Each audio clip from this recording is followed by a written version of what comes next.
So we're going to talk about ways to offset those polarizing thoughts and feelings you might have discovered. And when they start rising up in you, there are ways that you can edit your story you tell about yourself, about people who differ from you in their opinions. And you might have strategies that work for you. So we are going to talk about political stereotypes. And if you have the handout, a lot of this will be on page 2. If you don't, it's going to be on the screen. So remember, stereotypes are how outsiders oversimplify, dismiss, lump together, and disparage the other. Based on Braver Angels Red-Blue workshops, we ask each side to identify the most common stereotypes they run into about their own side. And these are the common stereotypes. So let me make this clear. On the left, on the list above, this is reds identifying what they think blues see of them. This is not what blues said to them. This is what they feel. They go, so reds are saying, blues think I'm racist, and the list that you see on there.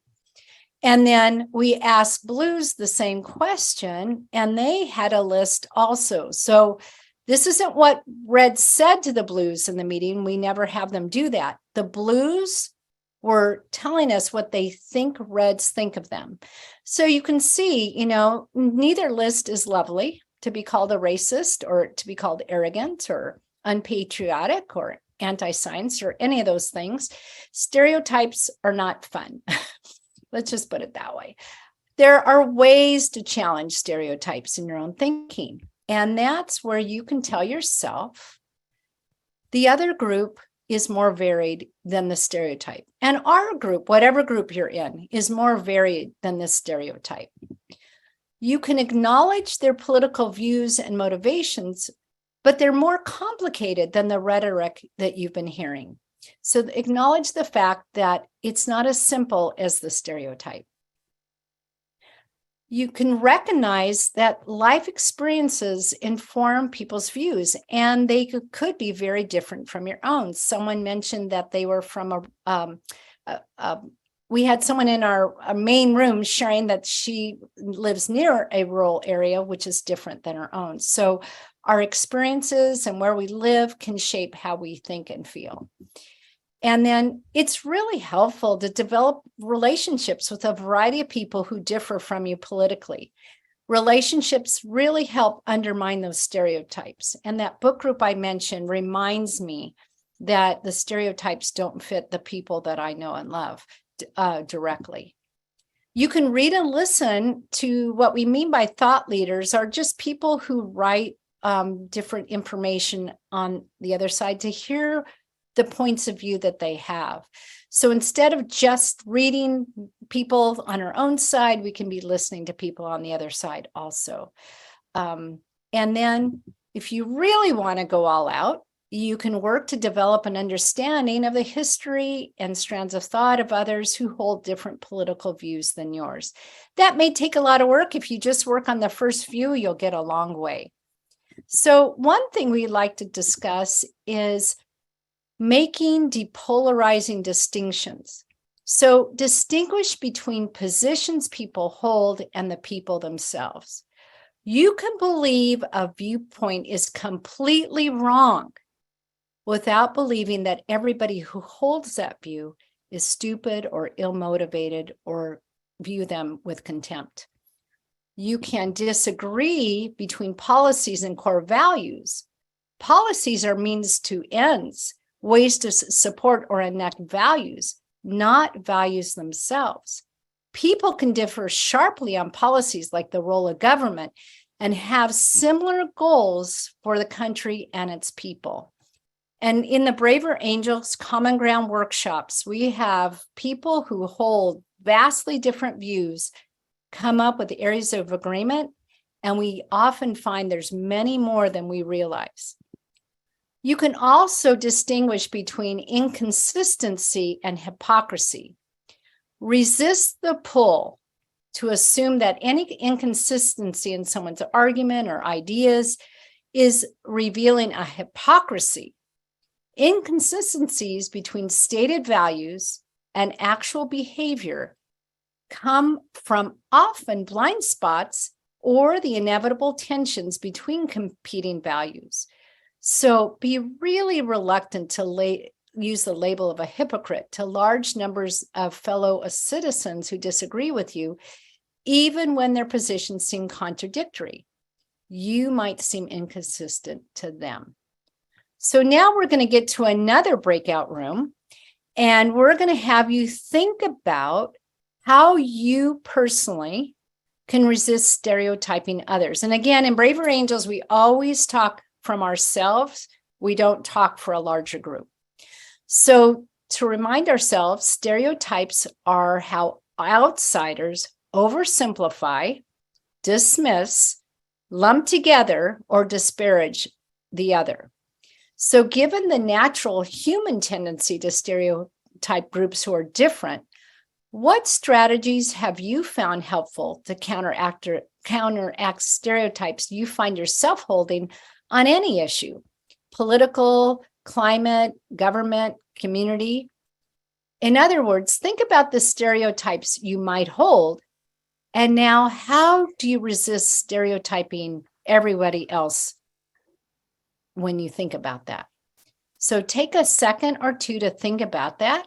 Again, you're going to tell how you're going to resist stereotyping the whole group, and work toward getting rid of that disdain, contempt, and disdain for the other. Okay? I have a lot of problems with that area, and I was thinking, I don't know how I'm going to do it. I don't really know how I'm going to. I saw you sign up for the Red Blue workshop. I shouldn't speak for you. I stopped myself. Just like I said, speak for myself. I didn't know anything about Braver Angels. My friends said, let's go to a Red Blue workshop. I didn't even know what that was. I didn't even want to be a participant, but they needed one.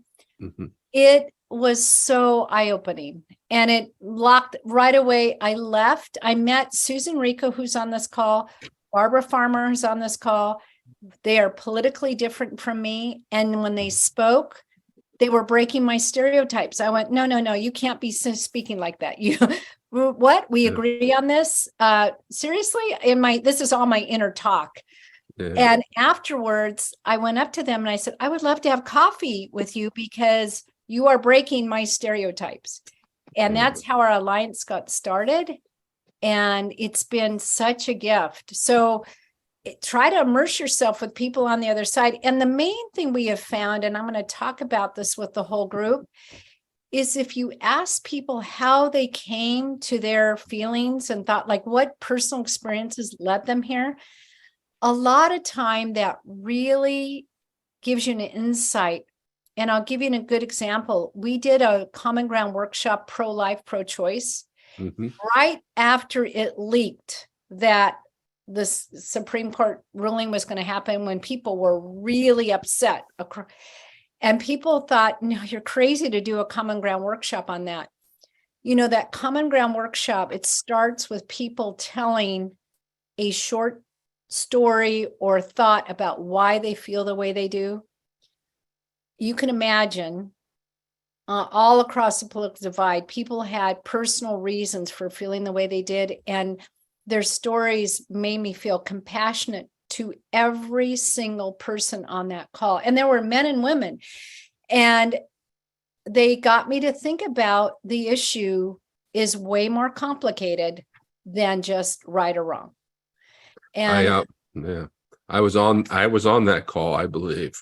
Oh, okay. It was very impressive. Abortion has been sort of a middle ground issue for me, mostly, but how people can, even the most ardent supporters, and the thing I took away from that, can be conflicted inside themselves. Exactly. Yes.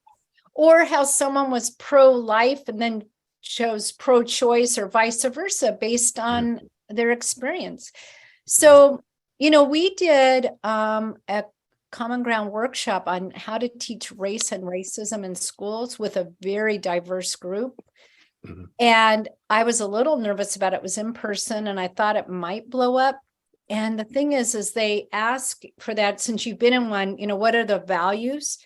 Everybody valued having students have a real education in in history, Mhm. and I just assumed everybody wanted a whitewashed history of some sort.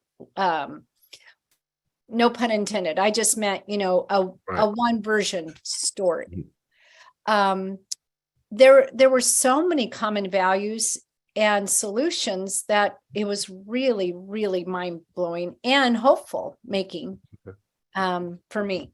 So That sounds like that would be very interesting. What is this group that you're talking about? The red, blue, so or the common ground? yeah, okay. So Braver Angels has a number of workshops, which we will mention again. And one of them is called the Red Blue Workshop. And that is the most powerful experience in that you hear reds and blues share the stereotypes from that list. If you remember, share what stereotypes they feel people have about them. Then they share why they think that stereotype is wrong. But then they also share where that stereotype may have come from. We call it the kernels of truth. And, when you hear someone say, okay, here's the stereotype, this is why it's wrong. We do all these things that you might agree with, or these are all the good things that we do, so to speak. But then we admit that there's been something in history that might give you that feeling, or a leader that might give you that idea. It's really powerful. And then there's also in that workshop what we call a fishbowl. And the reds and the blues each have a chance where they share why their policies are good for the country. But the powerful part comes when they share the concerns they have about their own policies. Yeah. And when you share, like, this is why we're great. And then you share, well, this is the problems and concerns we have. Again, that little bit of humility opens doors.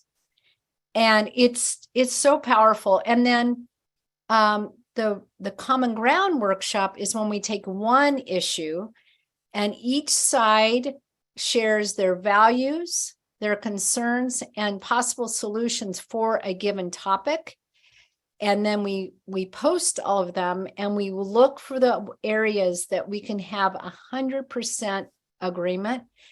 And it blows me away. Like at the pro-life, pro-choice one, we had 87% of the values, concerns, and solutions agreed upon, 100%.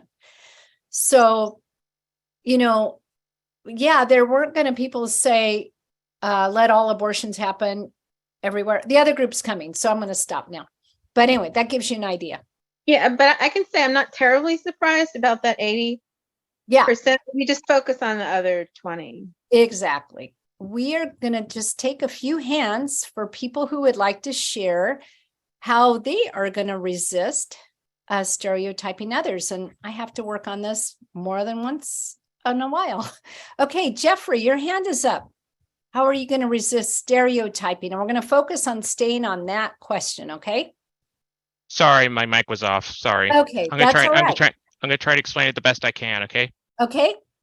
Okay. I don't during the meeting. I don't judge people based on what they look like, what their religion is, what their gender is, or etc. I base them on who they are in here, based on good and evil, and that kind of thing. Like we know Vladimir Putin's evil, Donald Trump's evil. Okay. Evil, those kind of people. I'm just trying to give an example. Okay, thank you. Thank you so much. Okay, somebody else. Anybody else?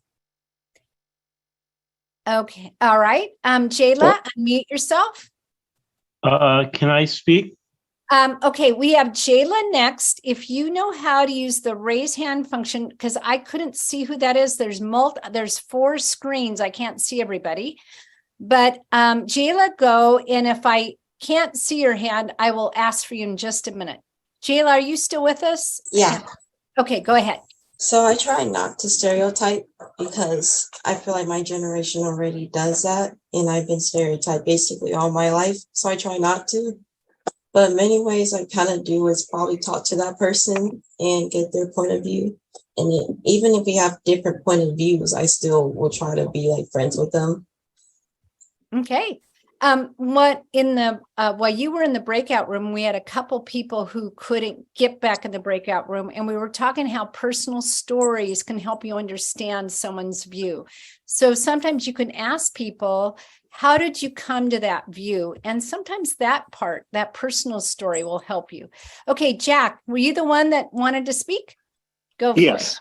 it. Okay. Yes. I just told the group that I have made it a practice of abolishing Facebook, Twitter, anything that is designed as an echo chamber for hate and anger and disaffection to people.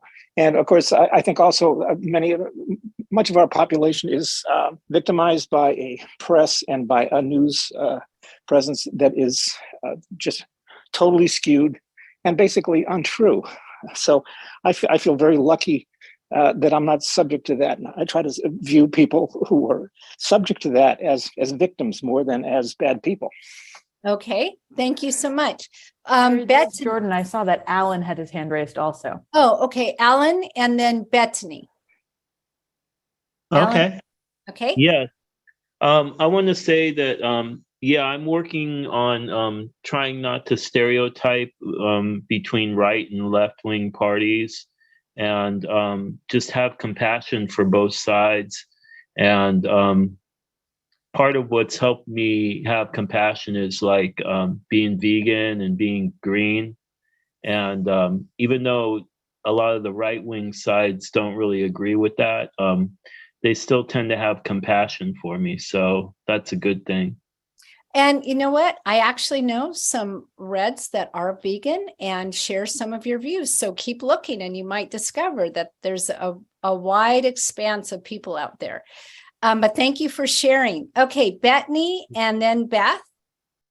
Hi, my name is pronounced Bettina, but that's Bettina, I am so sorry. Thank you for letting me know. Sure. And then basically, I just wanted to echo Jack's words were like exactly what I said in my breakout group, that I completely deleted my Facebook account a few years ago. And I think the less time people spend on social media, I mean, unless you're just somehow able to not get dragged into that whole thing, it's just not a civil place. It's toxic. And it really does carry over to outside of social media when you run into people in real life and you hate them because of, what they, and sometimes it's how they attacked you, but I found I also attacked people too. And so I'm just glad to be off it.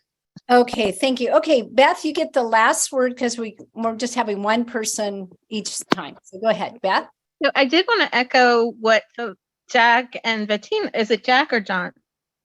Jack. And Bettina just said, because with this social media, I am on Twitter and I use it more for like, I'm in some volunteer groups and we announce volunteer thing, deadlines and that sort of voter outreach thing. And but what helped me, if you ever get a chance to read or look for articles on how social media algorithms work and how they're designed to make you angry and keep you on the platform. And there's even some neuroscience, everything about social media is designed to elicit a dopamine response. And the more you know about that, the more I'm able to say, wait a minute, that's somebody, that's the algorithm stuff. And I'm going to get away from that and go back to what I was doing. It's hard. Okay, thank you. I'm going to have to wrap up because we're on time, but thank you for that input. Okay, I'm going to take a moment to step out of my moderator role and do what I mentioned earlier. Braver Angels has discovered that sharing personal experiences is powerful. So for me, and I'm speaking just for myself, learning this non-polarizing talk and non-polarizing ideas has really become a game changer for me. I am literally calmer. I am not living in a world of anger and hate and disregard for others. I see others as fellow human beings. And using the Braver Angel skills I've learned and practiced for the last 3 years has actually improved all my relationships, not just political conversations. So this is just my little thought about why my personal experience has helped me on this path. And you know what? Through Braver Angels, we have met so many, hundreds and hundreds and hundreds of people that have been on these workshops, probably in the thousands now, who want to dial down the political rancor. And that common desire has really given me so much hope. So we're going to just let you know that this particular workshop or event took some introductory parts of our Depolarizing Within workshop. And in that workshop, we learned 4 skills that many might have learned from communication skills, but the way we use them really helps in political conversations to make them productive instead of polarizing. And the first is really to listen with the idea that you want to understand. We're not listening for the gotcha. We're listening like, gosh, why do you think that way? And what can I learn from you? And then when we listen to them, we acknowledge what we heard. So I hear that this issue is really important to you. And then if there's a part of that that I can agree with, I'm thinking about someone who may have different views than me, I might say, yeah, I really do see the need for personal individual rights also, or I really do believe in the Constitution and I agree with your mentioning the Bill of Rights there. So acknowledging any agreement that we have. We never want you to feel like you have to artificially agree with anything, though. And then the one tool, and I'm a psych major, I did not know this pivot skill. It is incredibly helpful. So if you're talking to someone who disagrees with you on a topic, it even can be a family member about something unrelated to politics, after you've listened to what they've said, acknowledge what they're saying, agree when you can, it's really helpful to signal that you would like to share your view rather than jumping in. So, yeah, I hear your views on immigration. I understand that's how you feel. I actually agree with this part of it. Now, would it be okay with you if I share how I feel about this topic? And by stopping and asking someone, is it okay? It doesn't have to be a question. It can say, I'm ready to share. But when you get that verbal acknowledgement and they stop and realize you're going to share your view, it's amazing how people actually do start listening to your view rather than just jumping in. So that pivot's really cool. And then share your view with respect. So these skills, they're talked in great detail in a 2.5 hour workshop. They really help us to listen to others with a sense of curiosity rather than listening with disdain. So just changing your mind, I'm not going to listen to how I'm going to jump at you. I'm going to listen to understand you. People feel much more heard. And then when we stop joining our friends and putting down others, we can also slow down polarization. So be aware how and when you and your friends talk about the others with outrage and perhaps hatred, and maybe just toning it down a bit. So we in Braver Angels have found these skills to really be helpful. So that's the content we're going to share with you today. We have a few final things, so don't jump off yet unless you need to go. We have in the chat ways to find out events if you want to get into a real workshop. This was just an introduction. So there's debates, there's book discussions, so much more than what is here in the chat. And then, I forgot to mention, if you're in the Southern California area, on February 4th, we're actually going to have an in-person red-blue workshop. And if you want to click and find out more about that, you can. And it's a very exciting opportunity. There are also all kinds of workshops online if you can't get to there. Also in the chat, we would love to see you continue this path toward depolarization and kind of bring this country together. So if you would like to, you could even join Braver Angels. So all you have to do is hold up your phone to the QR code and don't take a picture, but just let it bring up the Braver Angels website. Our dues are only $12 a year. That's just $1 a month. Some people do give more. Our debates that we have a special format that encourages everybody to participate by speaking or asking questions. And so the debates are structured, instead of trying to beat the other side, it's to be able to share your views openly and to be heard well. Debate participants gain a deeper understanding of other points of view, and sometimes they learn more about their own views. And they get a renewed sense of common ground and confidence about talking about controversial topics respectfully. And then there are podcasts and all sorts of ways to hear and enjoy Braver Angels materials online. So thinking about depolarizing, it's not just about being high-minded.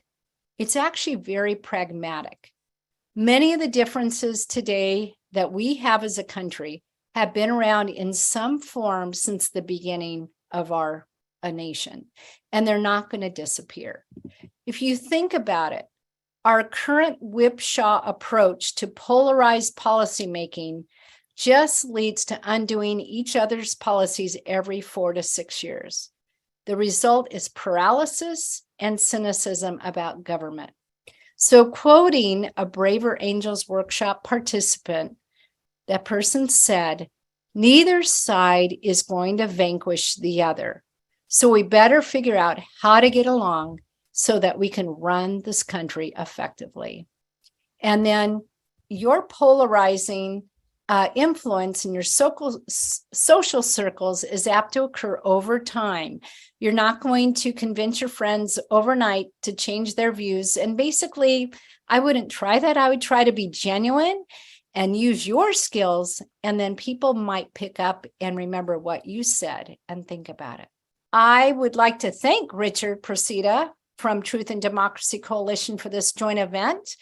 I would also like to thank our Orange County South Bay LA Alliance for sponsoring this event. There's several people from that event in Southern California here. And Susan and our Zoom crew, Jordan and Sarah, for all the work behind the scenes. And to all those mods with the asterisks by their name, thank you. I can't wait to hear about your breakout rooms. I wish everybody on this call just a joyous, peaceful, healthy new year. We've enjoyed your time here with you, and we hope to see you at another workshop. So Richard, I'll give you a chance to make your last bye, and then thank you, everybody. Thank you so much, Mary, and thank you all of Braver Angels moderators. They spent a lot of work putting this program together for us, and it was just a wonderful program, and I hope that all of you got something out of it and that you enjoyed being able to participate in it. I want to remind you, I put in the chat to sign up for our next event on the origins and importance of individual rights. I put that in the chat. You can also find it at tinyurl.com/liberal origins. And also go to our YouTube page, check it out, subscribe, like, and share, youtube.com/@Truth and Democracy Coalition. And I'll have all your names or your email addresses. Keep in contact with us. We're building a pro-democracy movement in America. And I want to thank you for your support, and we need all of us working together on that, trying to rebuild what I call the liberal middle, which I feel is under attack. And that's what our next programs is about. I want to thank you all for coming, and I especially want to thank Braver Angels for doing this wonderful event today. Thank you, Mary.